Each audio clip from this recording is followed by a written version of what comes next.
Okay, so I'm doing my presentation on LGBTQIA plus censorship. So let's go ahead and slideshow. Oops, sorry. All right, so the research question is how can we fight LGBTQIA plus censorship in a censored society? So the table of contents, first we're going to talk about what is censorship, so defining censorship and looking at the stats. Second, what does it do? So how does censorship affect queer youth and English teachers today? And lastly, how do we fight it? We're just going to examine the ways to combat censorship. So what is censorship? So it's the power to determine what others may or may not read. This power is usually situated within a conservative ideology. The texts that are banned are those that do not follow a Christian, heteronormative, cisgender, white agenda. So we're just going to quickly look at the stats. So this is a pie chart from PEN America that shows us the number of banned books since the 2021-2022 school year, starting with 2,532 bans in the 2021-2022 school year and ending with 6,870 bans in the 24-25 school year. As we can see, the number of banned books continues to increase each year. PEN America has also reported that 22,810 books were banned since 2021 across 45 states in the US. So what kinds of censorship are there? So within my research, I found 4 distinct types of censorship. So regulatory, constitutive, overt, and preemptive.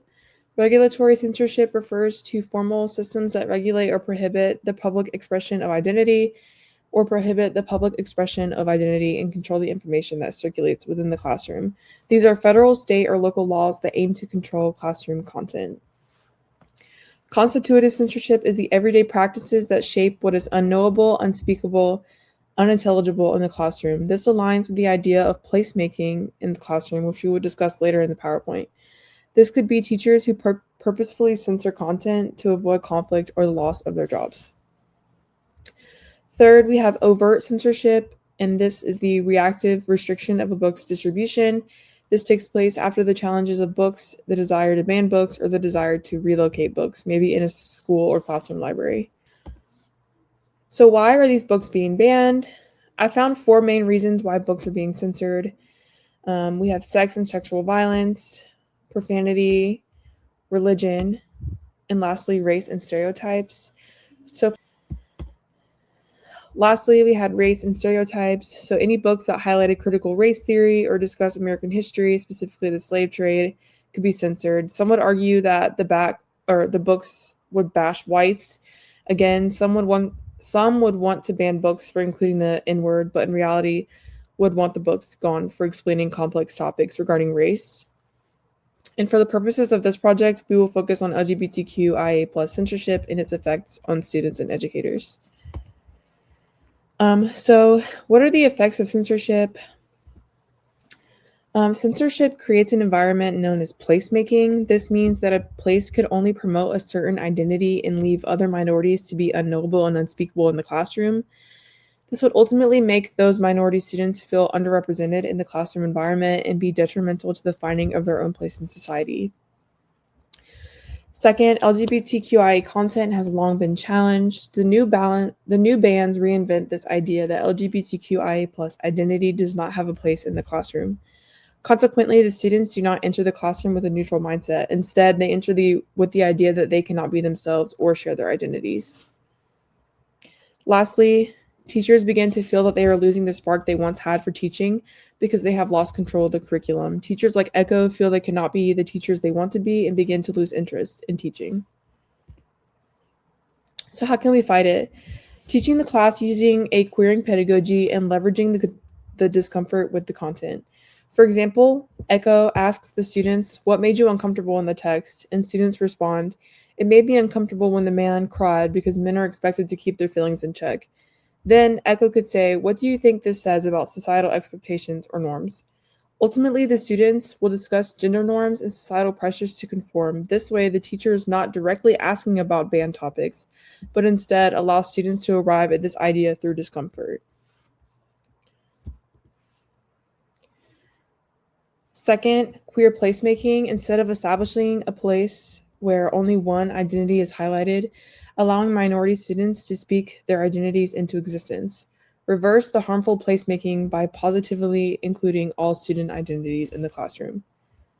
Lastly, recognize how your students cope with the rising bans and challenges at their school. Do they make jokes? Do they role play? Build on this activism by encouraging students to make a change. Additionally, you can utilize these practices in your curriculum. Have students perform their feelings or have them do stand-up comedy, anything to have their feelings heard. So how can we protest?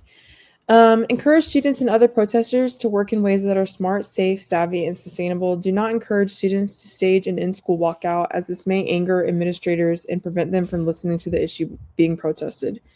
Instead, have students stage a walk-in during morning drop-off that allows them to avoid breaking any school rules and forces administrators to listen to their pleas without the stress of safety concerns. Make sure all students who want to can participate. For example, highlight your students' experiences to garner more support from the community.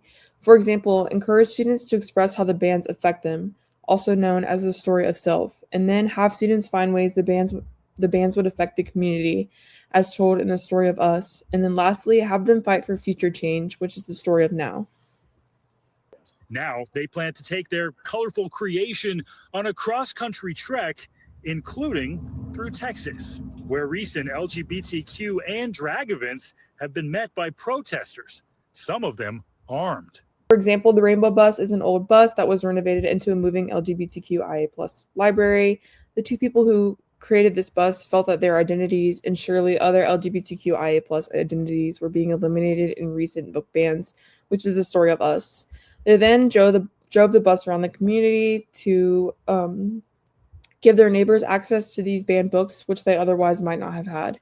This is the story of now. They plan to create a better future and to represent identities that were otherwise suppressed by federal, state, or local legislators.